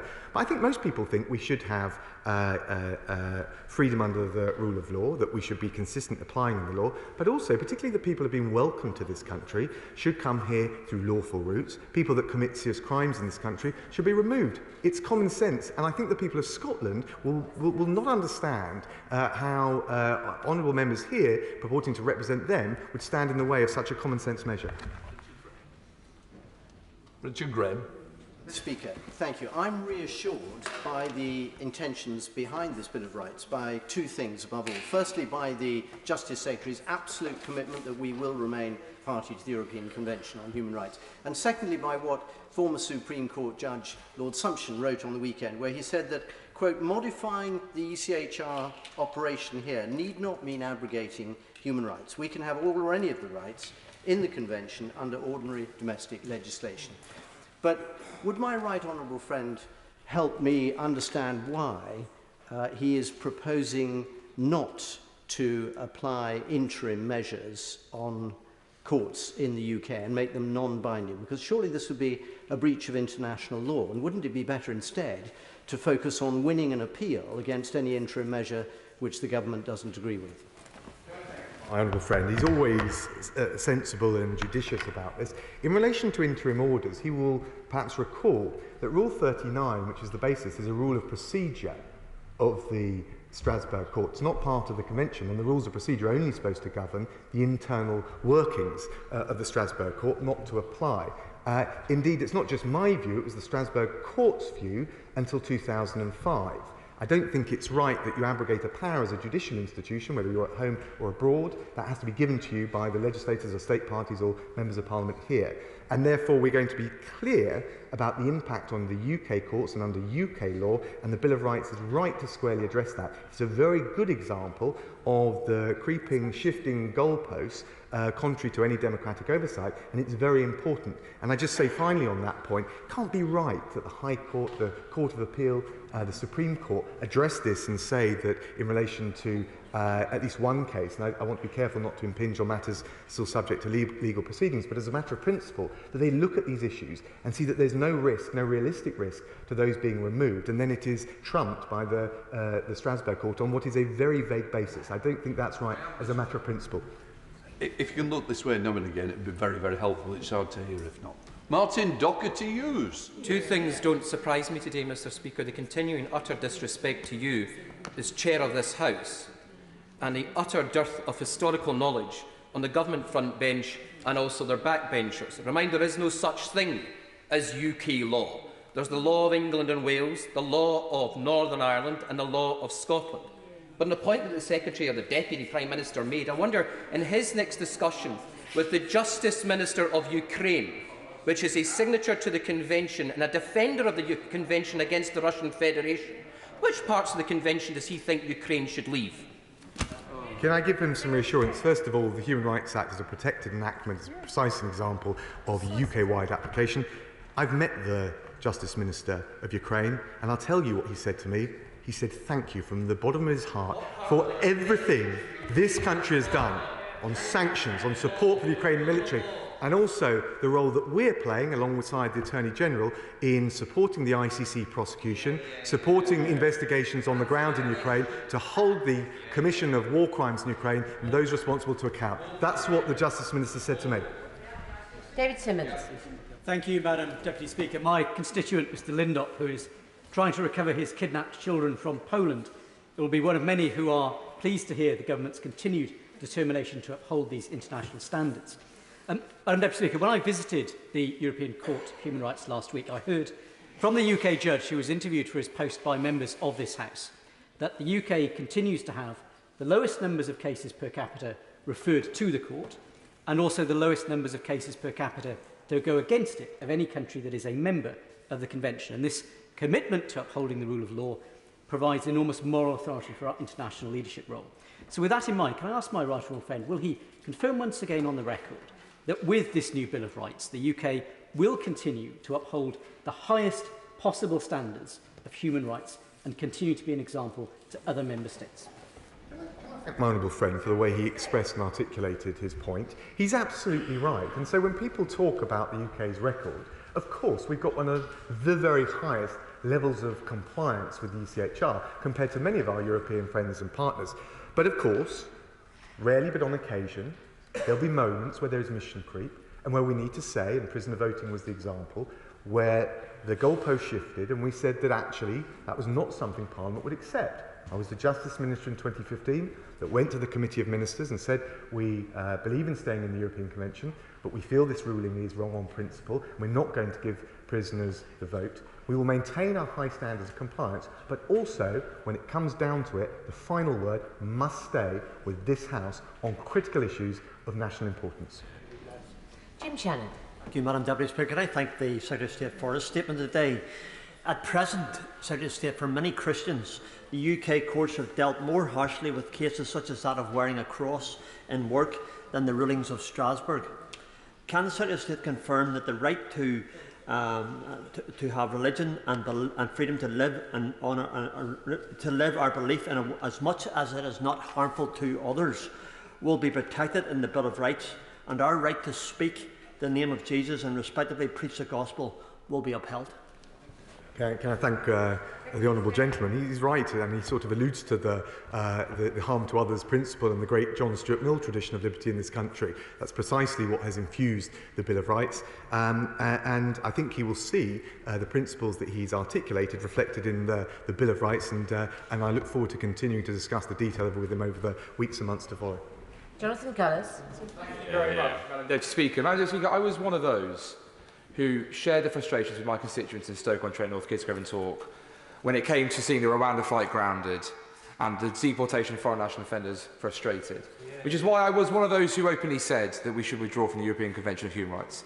However, having engaged with my right honourable friend, and I'm very grateful for his time, I'm satisfied wholeheartedly that this Bill of Rights and reform into the interpretation of the European Convention of Human Rights with our UK Judicial Supreme Court is the appropriate way to go. And I'm happy to cede, therefore, that on this side of the argument I was wrong, something which I know doesn't also happen in this place very often.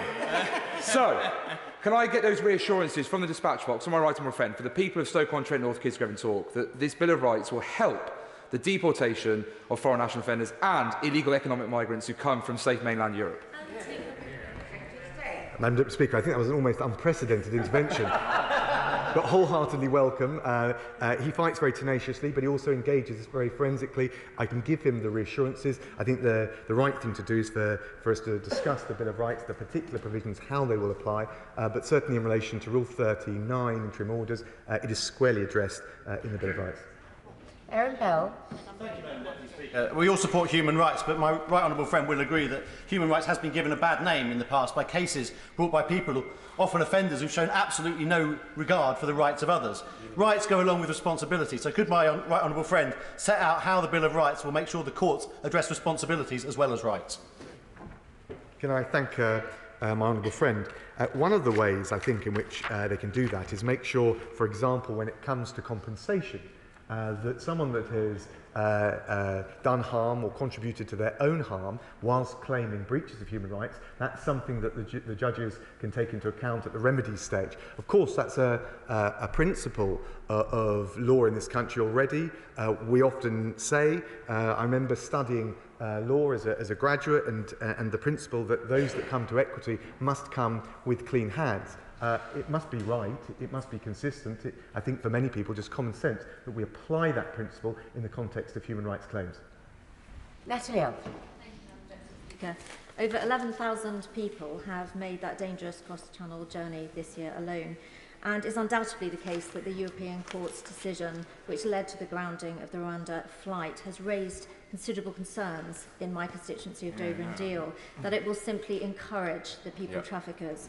People who have no respect for the rights of others, or including human life, or the laws of our land. So can my right honourable friend expand on how this Bill of Rights will ensure that there's not such overreach by the European Court in the future? Yeah, very good. Can I thank my honourable friend and just say, I think for many people, but I suspect particularly for her constituents, they will think that the real threat to human rights is allowing and not cracking down on this trade in human misery. She asked about how we will reform the relationship with the Strasbourg Court. First of all, by freeing the UK courts to diverge from the Strasbourg case law and being clear they don't need to take it into account. Secondly, by making sure in the way I've already articulated that there's the equivalent of a democratic shield, as we relied on in relation to prisoner voting, but reinforced and made clearer, so that when it comes to the shifting goalposts, whether they're under judicial interpretation at home or abroad, Parliament has the last word. And secondly, in the relation to the Rule 39 interim orders, and she'll find all of those expressly and explicitly addressed in the Bill of Rights. Danny Kruger. Madam Deputy Speaker, there's been much talk of Winston Churchill and authorship of the original convention by British Conservative judges.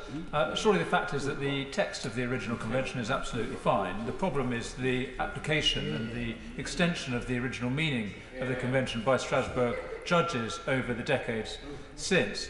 So I very much welcome the commitment to raise the bar for Article 8 judgments. And I also welcome the commitment to give judges, UK judges, the right to diverge from Strasbourg case law. My concern, however, is that some UK judges don't want to diverge from Strasbourg case law. In fact, they want to go further than Strasbourg in some cases. I think of Baroness Hale of blessed memory to members here. So can my right honourable friend assure me that we will genuinely be free of Strasbourg case law? And is it worth thinking about strengthening the obligation on judges to disregard Strasbourg cases that don't apply in our context? Can I thank the honourable friend and just say in relation to two things. One, if he reads section 3 of the Bill of Rights, I think he will find squarely and fully all his concerns addressed, but I urge him to have a look at it and come back to me. He makes another point, which I think is important, as if the European Convention was the exclusive authorship of Churchill or United Kingdom. And it is it's a sort of perverse a reading of history, but also rather sort of neo-imperial one. And it is totally at odds with the way the European Convention was actually negotiated, which was a mixture of European countries, including the UK, and we were very centrally involved, but with other countries from a civil law background. And the European Convention reflects a mix of those traditions. As a result, it's unobjectionable, but when it comes to interpretation and application, I think that's where the challenge has come. And so I think the points he made are very valid. But this idea that it was a British creation is almost neo-imperial myth-making. Jack Brereton. Thank you, Madam Deputy Speaker. People in Stoke-on-Trent are sick and tired of human rights laws being abused by serious criminals and illegal migrants. So would my right honourable friend confirm to my constituents in Stoke-on-Trent South that this British Bill of Rights will restore the authority of this House and British courts? I can give him precisely that assurance, give his constituents that reassurance. It is not anti-human rights. We're strengthening our tradition of freedom, including freedom of speech. It is pro-judges. We want our Supreme Court to have the last word on the law of the land when it's interpreted. And it is also pro-democracy, and that's the bit missing from the other side's critique. Because we believe that when the goalposts shift, it's elected members accountable to his, my and everyone's constituents that must have the last word on the law of the land. Scott Benton. Deputy Speaker, the residents of Blackpool were absolutely furious at the European Court's move to block the first removal flight to Rwanda last week. They desperately want this policy to work, and they will warmly welcome the measures outlined by the Deputy Prime Minister today. What assurances can he give them that these reforms will allow our relocations policy to be a success? Can I say to my honourable friend, there's no silver bullet in relation to that issue and small boats, and even pulling out of the European Convention is not going to provide a silver bullet. Well, I can reassure him, and I'm happy to talk him through, that whether it relates to particularly deportation of foreign national offenders, but also more generally when it comes to the public interest in removals, respect and greater deference to primary legislation passed by this House, and in addition the approach to Rule 39 and interim orders, we can give him and his constituents the assurances that he needs. Final question, James Taylor. Thank you very much indeed, Madam Deputy Speaker.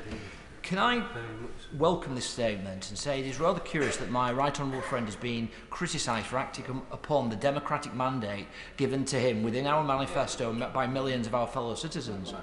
Millions of voters in this country voted in both the Brexit referendum and in the general election in 2019 for control of our borders and to prevent illegal immigration. It is the job of courts to interpret the will of Parliament, not to invent law themselves. And therefore the policy that he's putting in place, the Bill of Rights, not only protects the fundamental rights that we all enjoy, but gives the democratic voice of the British people a role in the decision-making process. He's absolutely right. And in a democracy, you command, you rule, you govern by consent. And we're at risk of losing public confidence in our immigration controls if we can't take the measures, the common sense measures they expect. And we're also at risk of losing public confidence in human rights if we don't restore a healthy dose of common sense. I thank the Secretary of State for his statement, and we now move on to the statement from the Minister for Brexit Opportunities and Cost Efficiency, Jacob Rees-Mogg. Thank you, Madam Deputy Speaker. Earlier this year, my right honourable friend, the Prime Minister, set out that the United Kingdom's uncoupling from the rules, regulations and institutions of Brussels was never simply about the moment of our departure. The act of Brexit was not an end in itself, but the means by which our country will achieve great things. Now that we have left the European Union, the sovereignty of Parliament has been restored, and we are free once again to legislate, regulate or deregulate as this sovereign Parliament redux pleases. As we maximise the benefits of Brexit and transform the UK into the most sensibly regulated economy in the world, we must reform the EU law we have retained on our statute book. Only through reform of this retained EU law will we finally be able to untangle ourselves from nearly 50 years of EU membership. In September 2021, my predecessor, the noble Lord Frost, announced a review into the substance of retained EU law. The purpose of the review was to catalogue which departments, policy areas and sectors of the economy are most saturated by European law that was imposed upon us at a time when Parliament was unable to refuse consent. The road to reform remains a long one. Not all Brexit freedoms can be grasped at once. I'm pleased to report that Whitehall fired on all cylinders to complete this review. As a result, members across the House can properly appreciate the extent of EU law in our statute book and the extent of the opportunities that reforming this law provides. In the 2022 Benefits of Brexit announcement, the Prime Minister committed to making the outcome of this review available to the public.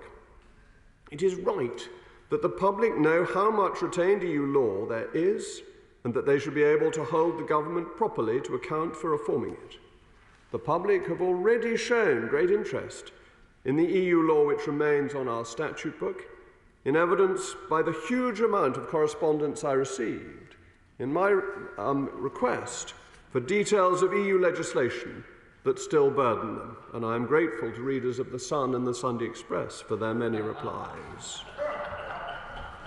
I am also encouraging some competitiveness between my right honourable friends in the Cabinet, Madam Deputy Speaker, and hope that this spirit will inspire rapid reform with returns published every quarter by departments. Therefore, I am pleased to announce that today we publish an authoritative catalogue of over 2,400 pieces of legislation spanning over 300 individual policy areas. This catalogue will be available on gov.uk through an interactive dashboard. It will be updated on a quarterly basis so that the public can count down retained EU law as the government reforms it. I would like to commend the Cabinet Office officials who developed this dashboard. It is a fascinating resource in its own right, of both political and, in my view, historic constitutional importance. The pertinence of publishing this dashboard today should not be missed. 6 years ago tomorrow, that day of legend and song, the United Kingdom voted decisively to leave the European Union. The public voted to take back control. And while it took some time to get there, 2 general elections and some constitutionally fascinating parliamentary prestidigitation between 2007 and 2019, the Prime Minister has delivered such control in spades. His Brexit agreement, which guaranteed regulatory autonomy for Britain, means that the publication of this dashboard offers the public a real opportunity. Everything on it we can now change. The author, E.M. Forster, once said, 2 cheers for democracy, 1 because it admits variety, and 2 because it permits criticism. Therefore, as I did earlier this year, I'm inviting the public from across the country, whether they be in Wakefield or Tiverton and Honiton and other places selected at random for the purposes of illustration, to once again share their ideas of reform and to look further into pieces of retained EU law that have an impact on their lives. By using this dashboard, the public can join us on this journey to amend, repeal or replace retained EU law. Together, we will make reforms that will create a crucial boost to productivity and help us bring the benefits of growth to the whole country. Of course, Her Majesty's Government is legislating to seize the opportunities of Brexit and has been since 2020. From introducing our points-based immigration system and securing the integrity of the United Kingdom's internal market, to boosting growth and innovation through adding gene-edited crops and recognising high-quality professional qualifications, we are already showing, among others, the benefits of Brexit to the British people. There are countless other opportunities for reform ahead of us. Members will know that the recent Queen's speech was full to the gunwales of the opportunities of Brexit, ranging from financial services, agriculture, data and artificial intelligence, transport, energy and restoring sense to human rights law. This government will work to develop a new pro-growth, high-standards regulatory framework that gives business the confidence to innovate, invest and create jobs. Those, Madam Deputy Speaker, are the big headline-grabbing issues. This dashboard, I hope, is an opportunity to tackle hundreds of matters, which might seem marginal on their own, but each of these measures in the margin will combine to usher in a revolution.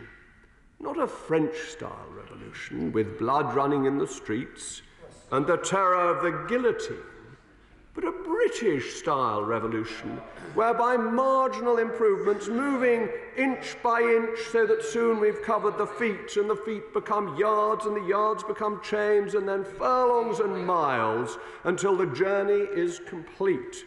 With inflation running high, we need to search everywhere and every stone and sofa cushion for supply-side reforms that make products and services cheaper, make things easier for business, and ultimately grow the economy and cut the cost of living. This dashboard, therefore, is the supply-side reformers' El Dorado, and naturally I am pointing to the treasure trove of opportunity this publication represents. It highlights unnecessary and disproportionate EU regulations on consumer goods, such as those regulating the power of vacuum cleaners. Why should that trouble Her Majesty's Government, or the expensive testing requirements mandated by REACH on the plastics which make up items we use every day, which shut out the newest and most innovative materials? Thankfully, we left the EU before it decided to mandate what sort of phone chargers we can have, a typically short-termist and anti-innovation measure which will only have a long-term negative effect on consumers. The dashboard includes the overbearing reporting requirements which adds costs to businesses and slows down progress, be it on building new developments in areas which need housing most, or making it more expensive to hire people at a time of labour shortage and to respond to militant strikers. We will continue working with departments to cut at least £1 billion of business costs from EU red tape to ensure greater freedoms and productivity. Ensuring we have the right regulation is crucial. Excessive and unnecessary regulations which burden business or distort market outcomes reduce productivity, pushing up prices and negatively affecting everyone's cost of living. Using our newfound freedom to address the over 2,400 retained EU pieces of legislation on our statute book, Her Majesty's Government will be able to remove and amend regulation that is not right for the United Kingdom. This will make a real difference to reducing unnecessary EU regulations which contribute to the cost of living. Some, perhaps dozens of these rules, we might wish to maintain. That will be a decision for the Queen in Parliament, our Parliament rather than the European Commission. We will preserve retained EU law required for our international obligations. We will preserve high standards such as for water, and may even be able to go further, in some ways to move ahead of the European Union. The publication of this dashboard will mark a pivotal step towards reforming our statute book and those 2,400 pieces of retained EU legislation ahead of introducing the Brexit Freedoms Bill.